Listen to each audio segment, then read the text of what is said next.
So what I want to do a profession where everybody that is in my part of my job relies on me being able to write and legibly. So it's too bad for you guys. I can't do that. All right, so that's that problem. Arg. So what we're going to do one section, and before I go too much further, no excuses here, but I've been in meetings all day.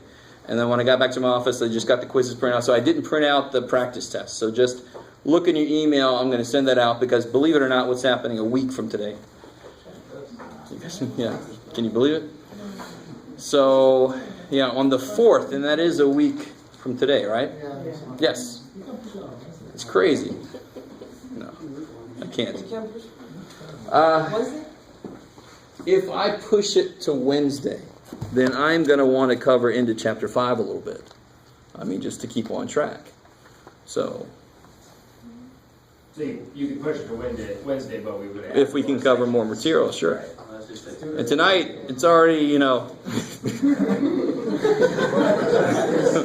whatever time it is. And of course, my only timekeeping thing is currently doing something else. I have no idea. All right. Yeah. How far in this section are we getting, like up to 4 point what? Well, tonight I was only going to do 4.8. I know it's not tonight, but just before the test, how far is this section for plan? Correct. Well, originally it was 4.9. Tonight I was just going to do 4.8 and then have 4.9 on the next test. Because to tell you honestly, 4.9, idea in 4.9 is the idea in chapter 5. So this is the last section until the test? Yeah, 4.8 tonight.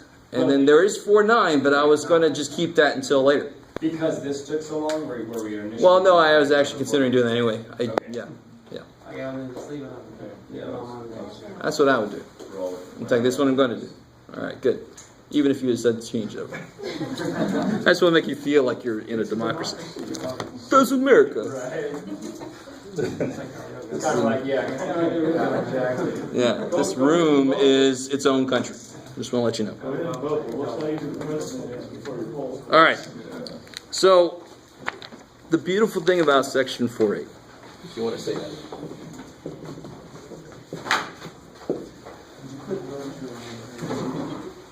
The idea in section 4.8 is, once you see it, once you understand the idea, it's actually almost a really just crazy simple idea. And of course, in the minute I say that, nobody believes me, but we'll see what you think. But it's actually a really cool application. The math looks harder than it really is if you look at the function we're going to use. But it kind of explains how computers and calculators find roots. It kind of describes one of the possible algorithms. There's more now, but there's one of the possible algorithms that something could use to find roots. And it's called Newton's method.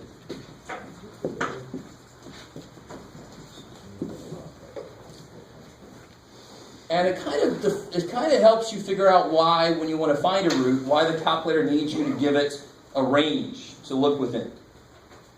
All right, so that'll kind of come out of this conversation and why it needs that range. So the idea is this. It's actually a very simple idea, and you can see why it fails sometimes. But let's start with a nice function. And well, I need an actual root here somewhere. So there's the root. So I'm trying to do one like they have on page 339, just to start off with. The more disgusting your function gets, and we see this often, the more careful you have to be with how you use this algorithm. But here's my roots. My root's right there. And if I take a guess,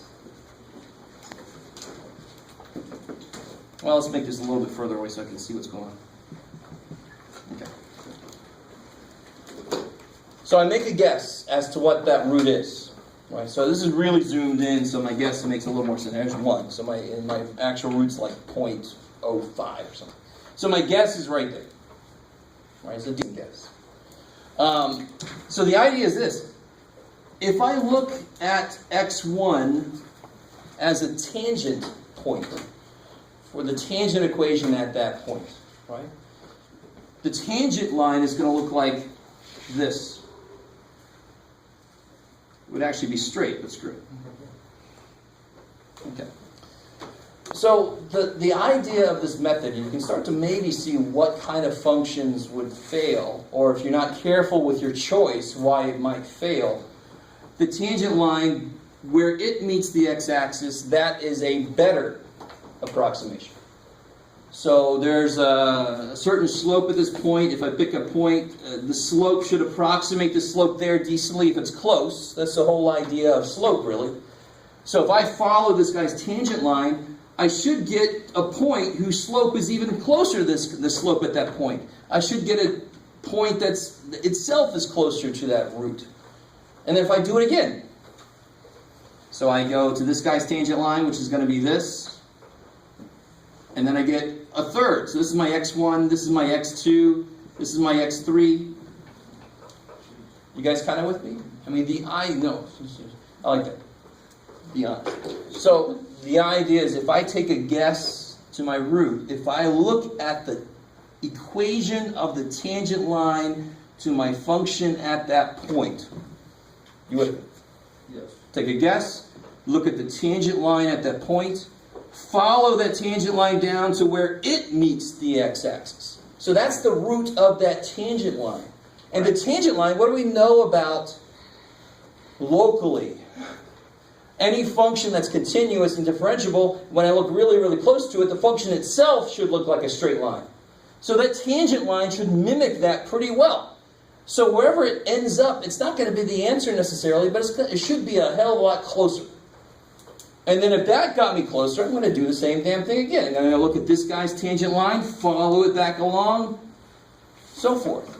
Now very often, you could do this obviously, possibly infinitely long. So you have a certain error you allow. So the computer says once you're this close, you just stop. Right? You just stop. Once the guesses aren't changing by more than a certain amount, you say that's good enough. Never mind. Okay. Yeah. All right. Does everybody get an idea, at least for the concept? Okay, so now, what's the math going to look like that actually works with this? So let's actually just work with the situation. This is the point x1, f of x1. Well, here's my f of x. What's the tangent line going to be? F prime of x. 1. Well, it's going to be a part of it. That's the slope at that point. Now, what's the tangent line going to be? Actually, let's call this y. I would say f of x1. F of x or y now. Let's call this f of x1. Sorry. Sorry. So it's going to be y equals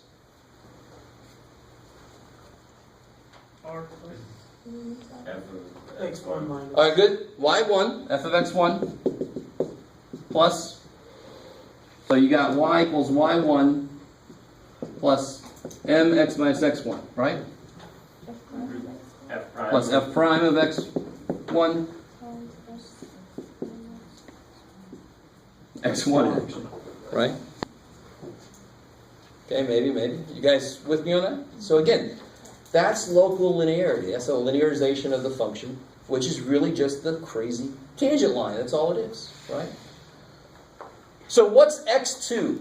How does x2 come out of that? What did I do? I just found the equation of the tangent line. What's the process say I should do? Once I have that line, what do I do with that line? I look to see where crosses the x-axis. Find its x-intercept. How do you always find the x-intercept? Set y equal to 0. So you don't ever forget that. For some reason we forget that. It's just that simple. I don't care how many letters you have in your equation. If you want to find the W intercept, you make all the other letters 0. So here I don't have that many. So if I make x 0, let's see, what do I have? I'll have f of x1 plus f prime of x1 times 0 minus x1. And this is, oh shoot, now I forgot what that is. Oh wait, that's my root, so that's going to be, oh yeah, done. So at x2, you gotta be careful, y equals 0, right? So at x2, y equals 0. So I'm being a little crazy right now. So using this equation, sorry guys, using this equation at x2, y is 0. So if I plug an x2 in, I'll get 0 equals f of x1 plus f prime of x1 times x2 minus x1, should be. Cool. So let me just stop right there. I was kind of looking at it backwards at first. But of course, I know that my second guess is going to be the x-intercept of the tangent line. And what's this x-intercept of the tangent line? x2. Some x, I don't know, but I know y is 0 there. So y is 0 when x is x2. Can we solve that for x2? Of course we can. How do I solve that for x2?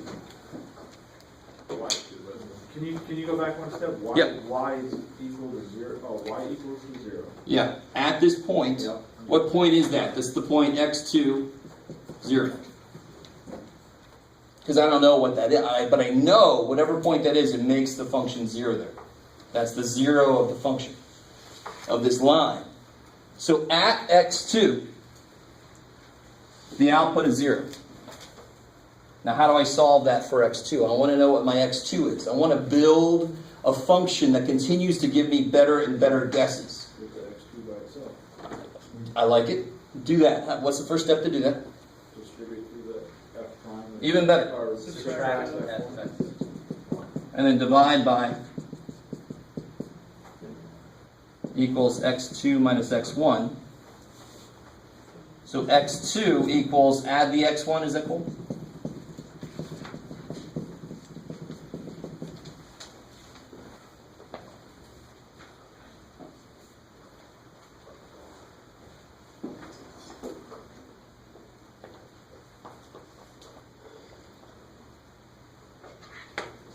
Let's you soak that in. So look what it's doing. It's kind of a neat idea. X2 is the first guess adjusted by a little bit. And you can see that amount. That amount is actually on my ugly picture. It's this.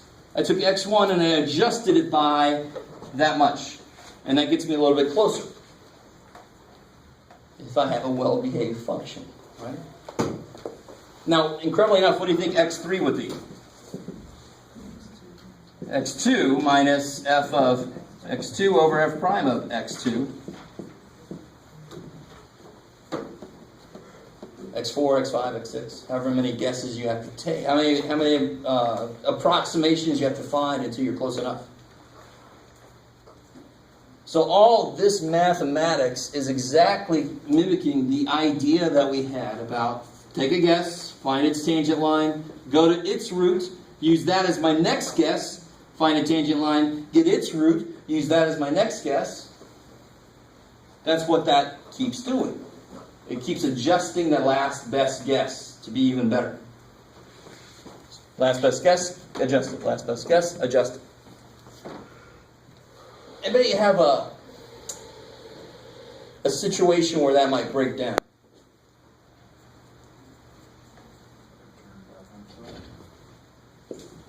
Say again? Where it turns back up on itself before it hits. Yeah, a really good one would be like that, maybe. And I want to find that root, and my guess is this point. What happens? Crap. Or if my guess is close to that point, it could take me so far away that my guess is better than my x2. Yeah, Guess. right. So it's not difficult for this algorithm to fail. But you just have to be careful about what your first guess is. Most of the reasons it fails is because your first guess sucks. So one reason it could fail is the root itself is freaky.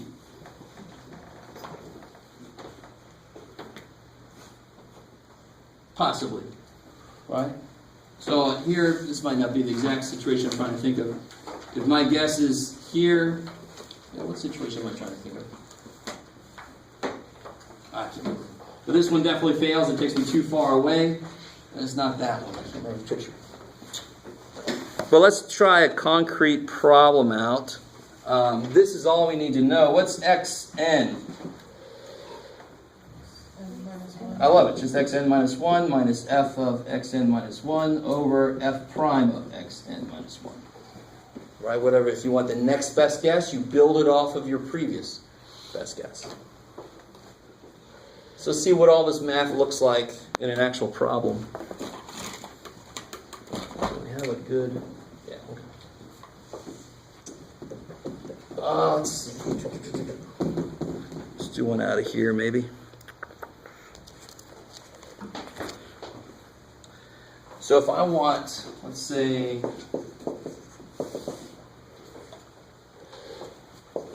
so it says find, solve this.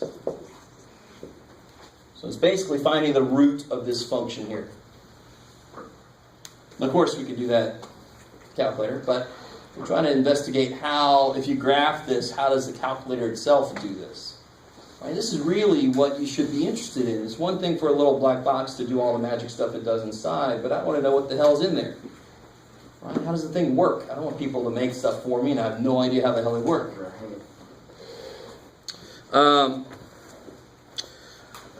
So first thing we got to do is, what's a good first guess? Bring the 2 to the other side. Well, then you get the 6 through the 2. So who's got possibly a good first guess for this? 1. So my f of x is x to the 6 minus 2. X equal to 1 sounds like a decent possibility. 5. All right, because it should be 1 to the 6th is not close to 2, but 2 to the 6th is way far away from 2. So the answer should be closer to 1. Are you guys semi with me? Okay. So how's this process going to work? So first off, to build this thing, what's f prime? 6x to the 5th. 6x to the 5th. So then x2 is going to be f of x1 minus f of x1. Oops, not f of x1. x1 minus f of x1 over f prime. So I'm going to take my guess, my 1, and make it a little bit better. So what is f of 1? This is my function here, right? What's f of 1? Negative 1. What's f prime of 1? 6. Cool. So then what do I get here? x2 would be 1 minus negative 1 over 6.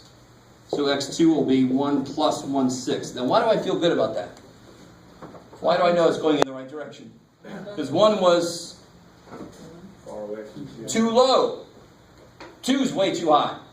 But 1 I know is too low. So the fact that my first adjustment makes my guess a little bigger makes me feel good. I'm in the right direction.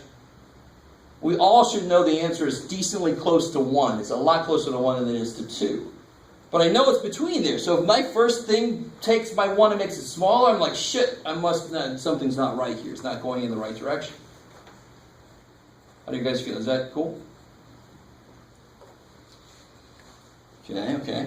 So I get 1 and 1, 6. I get 7, 6. So then how do I find x3? It'd be x2 minus f of x2 over f prime of x2. So it'll be 7/6 minus, what's f of 7/6? Am I going to help me out?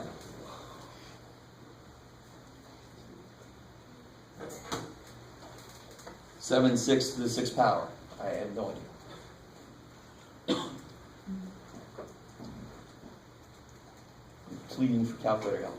Be sure you put that into.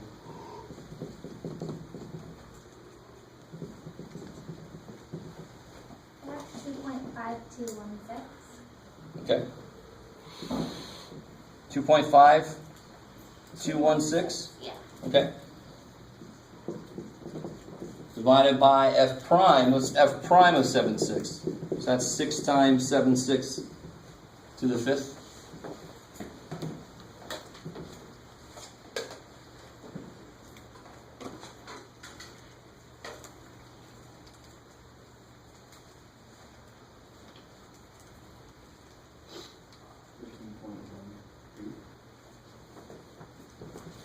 $15 point. So let's go to the other one. All right. So let's see, what makes sense? True. You got 12.9. Think of the F6. You're supposed to subtract 2. Yeah. You didn't subtract 2. Oh, they didn't subtract 2? Did you not Yeah, subtract? yeah, I didn't subtract the 2. Oh, you didn't? Okay. So that should be 0.5216? Yeah. Okay. And then f prime of 7/6 is 12.97? Yep. That's my x3. So x3 will be 7/6 minus that thing. Yeah, you all, yeah, exactly. Well, They still haven't given me my hand calculator. 7.6 minus point. Oh yeah, point, sorry. I didn't change that. 0.5216.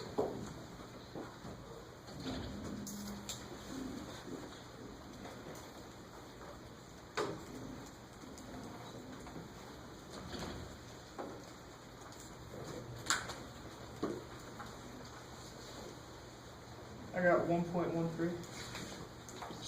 1.13? Yeah, okay, that's good. 1.13 roughly. Okay. And then you keep going. And I just want to get the idea of the process down. Now, the problem hopefully will tell you, stop when your answers aren't changing in the fourth decimal place or something. Right? So if I did this one more time, the process is all there for me. And in fact, one thing you could do for yourself that I noticed this book does, which is nice. I know that f of xn is xn to the 6 minus 2. I know that f prime of xn is 6xn to the 5th. So then I know that xn, I say xn plus 1. The next guess is the previous guess minus that over 6xn to the 5th. And then you just keep plugging it into that same form. So let me show you something kind of cool on the calculator that will help us with this kind of problem. It's an ability the calculator has to re-plug in something immediately. Because that's what I keep doing. I keep plugging in the last answer into this form. The form doesn't change, right? In fact, that's what that says. The form is always this. What changes is just the next best guess that I keep putting in. So the calculator, there you go, cool, is able to do repeated stuff to continuously changing inputs. I just like that sentence. It's let me show you what I'm talking about.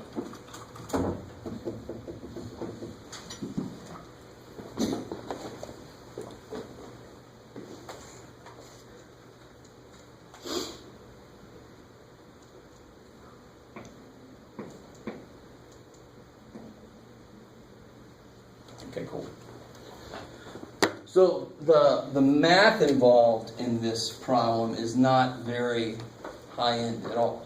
The idea, hopefully I got to the point where everybody sees the idea itself is pretty simple, with the understanding that you have to be careful. There are very simple things that could happen that could make it completely not work, right? It's very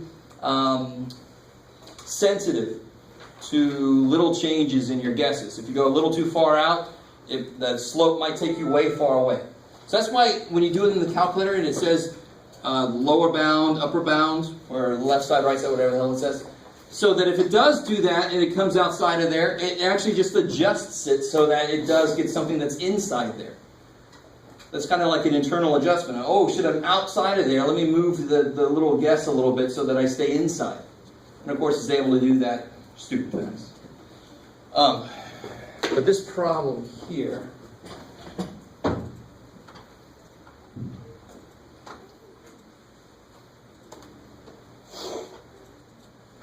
okay, so if I can do this, our first guess was 1. So if I just put a 1 on the screen, bam, cool. And then I say, okay, I want the last thing on the screen minus the last thing on the screen to the 6th power. You guys with me? Because A and S, of course, is temporary memory, has the last thing on the screen. So some of you guys now realize what the hell I was talking about, maybe. The rest of you guys are waiting. Divided by 6 times the last thing on the screen to the 5th power. And so there's my 1 and 1/6, right? That's what 1 and 1/6 is. If I hit enter again, now what's the last thing on the screen? This number. It's going to plug that number into this. Now, that's not making this section easy. I don't know what else to do. Right? And there's the 1.126. What did we get? We got 1.13. Because the worst thing about that is how much do you round when you plug stuff back in? And if you round too much, you can actually take it far off. That sucks a lot. So, there. Do it again. And see now, where's it changing? Here it changed in the 2nd decimal place. Here it changed in the 3rd decimal place. Now it's okay up to the 4th decimal place. You see what I'm saying? So then it's just, if it says stop when it doesn't change in the 4th decimal place, you can stop. If I did it one more time, now it's good up to way out here. You with me? Now, of course, to get the exact answer, a calculator is able to do it. If I just do 2 to the 1/6, that's the 6th root of 2, right? And that last one we did was exactly, at least as far as the calculator can go, was exactly right. How we doing? Remember how to type in the calculator. It's insane. Yeah, exactly. If you can do that, you're good to go. So let's do one more. So real quick, let's do this. Bear with me now. If my original guess, now how many times did I have to do this to actually get to the answer?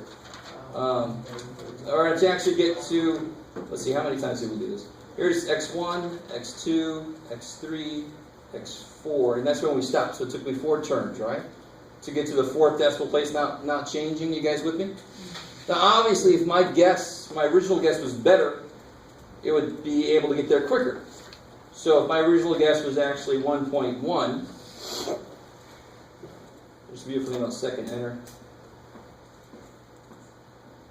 There's all the crap again. Now if I do it 1.123, there's 1, 2, and I'm there. Crazy, right? And it just gets better and better and better and better. If my original guess was worse, let's see how it does with 0.1.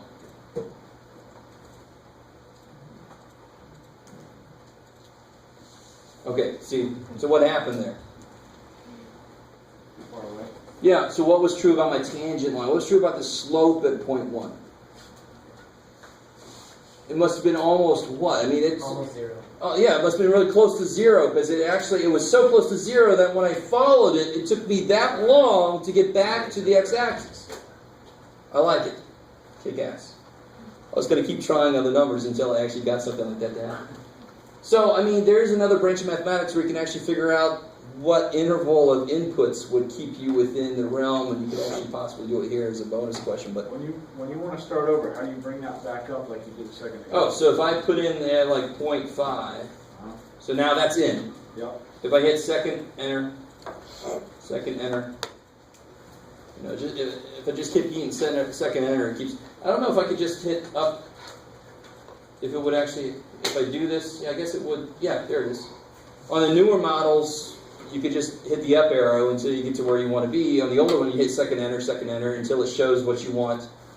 2nd enter just kind of scrolls through all the stuff you've done. Okay. It's like your history, right?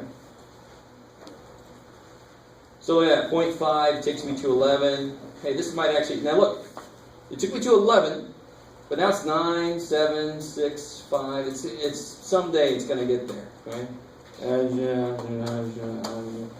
Alright, I just lost it. Okay. So let's do one more example, and then I'll let you guys out of here. It's still not time to go. Oh, that's really weird. What do you mean it's not time to go? Doesn't that say that it's 8:45 right now? What does it say? Oh yeah, it does. Oh well. Shoot. Well, we missed it. So now you can't leave.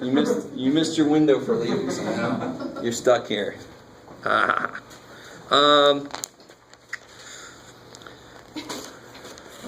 So let's see, let's look at something a little more interesting. Do I want to do that one? Sure, plan. So it says to find the roots, to find the equation, the answers to this equation. So what do you think, considering what this is all about, what's the first step I got to do here? Yes, get it equal to 0 so I can figure out what f is. This is all about finding the roots of a function. So when I have an equation with stuff on both sides, I get one side equal to 0, then I can see what my function is. And do derivatives on it. So then if I get this equal to 0, there's my f. So what's f prime?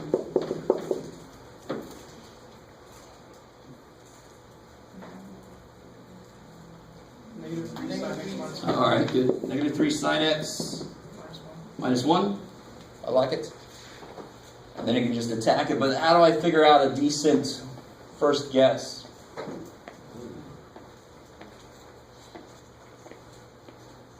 would say 1. Yeah, the biggest output cosine can have is 1. And when that's 1 times 3 is 3. But when does the biggest output of cosine happen? 0. So then 0 plus 1 will be 1. So they'll be kind of far apart, right? So if you kind of sketch a graph real quick. This is 1, negative 1. Here's cosine doing its thing. X plus 1 would start here and go.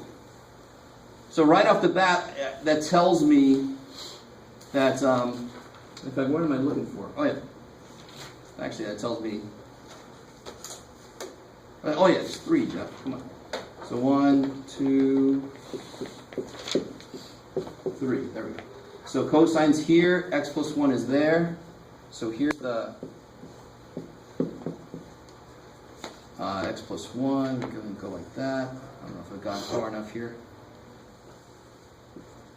And then cosine would do, now at cosine goes to 0 where? 0 and 5. Careful. Cosine.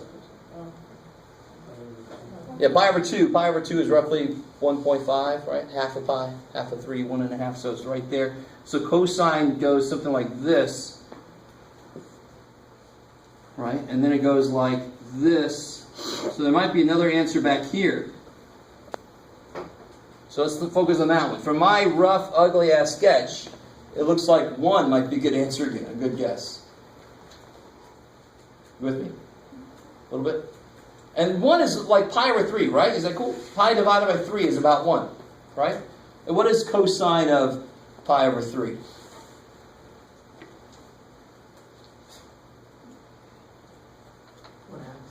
Yeah, 1/2, right? 1/2 of 3 is 3/2. And what's 1 plus 1? 2. So, I mean, they kind of go together almost. It's not too far off, right? So 1 seems to be a decent guess. It looks like it's a little above 1. Well, 1's not a bad starting place. So if I use, now we can try to see how to set it up in the calculator, right? So now I've got my first guess, 1. Is that cool? In fact, if you wanted to, you could use the first guess of pi over 3. What the hell? All right. And then, so what's my second guess going to be? How would this look like? Or actually, what's my n plus 1? What would this function look like? I have 3. No. Well, in general. So the xn, Minus good, adjusted by f. xn over f prime of x. The beautiful thing is, one side's all about the next one, and the other side's all about the current one. Do you see what I mean? This side only has stuff about the current guess. This one's the one about the new guess. So to set this up, it would be xn minus, f of xn would be 3 cosine xn minus 1. F prime would be negative 3 sine xn minus 1. So wherever I see an xn, in the calculator I'm going to put answer. I love it. So if I start at pi over 3, make sure you're in radians. So if I start at pi over 3, All right, are we all cool with using that as a beginning spot? Whatever you say, Jack. Let's get through this. So to put this in, I just look at the form I've written. It's going to be answer minus 3 cosine answer. Where'd it go? Minus answer minus 1. Divided by -3 sine. Jeff, you said sine and cosine. That's good. Sine answer minus 1 right here. Okay. So do we all get that? Of course, parenthesis placement is important here. You always have to tell the calculator what the top is, divided by the bottom in parentheses. That's the quickest way to kill this whole thing. All right, so then that would be x2 would be 0.895. X3 is, well, now it's almost too easy. Pop. X3 is 0.8895. 0.8895. I mean, now I'm good out to the 5th decimal spot there. Do you see that? Okay, cool. So I feel pretty good about that being the answer. So what was that? That was x2, x3, 8, 9, 4, 7, blah, blah, blah. And x4 was 0.88947. So that's out to the 5th decimal spot that it didn't change. So any further adjustments would occur in a spot further out than the 5th spot. In fact, there's a whole level of mathematics that's kind of permutation mathematics, where you start with something and then you permute it a little bit, and then you permute it a little bit. And we've already seen a little bit of that. That's really what a linear approximation is. I don't know if you remember when I did this weird-ass thing. Let's put an A in there. Put an A in there, Jeff. You guys remember when I did this weird-ass thing here? Right, I said, some of you guys, does anybody remember when I put that up there? I don't remember. No, not the second part. That's too bad, because I did. And I said this would be the next kind of step. If I wanted to not get a linear approximation, that's a quadratic approximation now. Right? Believe it or not, I did that. I put that up there. But you see how it sort of mimics this in a way? Here's my first approximation. Then I adjust that a little bit. Then I adjust it a little bit more. And each time you do that, these are going to go further and further out decimal place-wise. Because normally these should be pretty close. X minus A is probably going to be less than 1. So as I go out, this is getting further and further out decimal place-wise. Okay, I hope maybe. Maybe. Okay, so a decently simple idea, a decently simple form, and then a stupid simple way to do it on the calculator, right? Now, of course, how do I get the right answer? How do I get the exact answer, or as exact as the calculator can handle? Of course, if I do this enter again, it's probably not going to change by much at all. So now it's just like there. It's stuck. It's homed in on it. So how do I get this answer in the calculator? Second. I love it. Y1 is 3 cosine x. Y2 is x plus 1. So if I graph that thing, it's kind of mesmerizing. So look at that. So we found that one, but there's 2 more down here. And of course, my crappy-ass graph showed that there's at least 1, and of course, this is going to swing around. It's going to be another one. So that guess would be as -1, maybe -1.5 or something. You kind of approximate it the same way we did here. So making a very rough sketch gives you a decent first guess. If when you hit enter on the calculator it goes to 9,000, your guess wasn't that good. Your sketch was a little bit sketchy.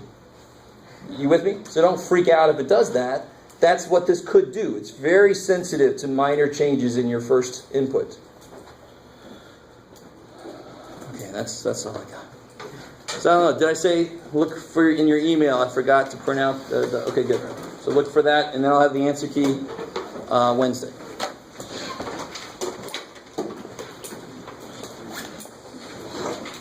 How would you solve something like this without a calculator, Jeff? Or is it not possible?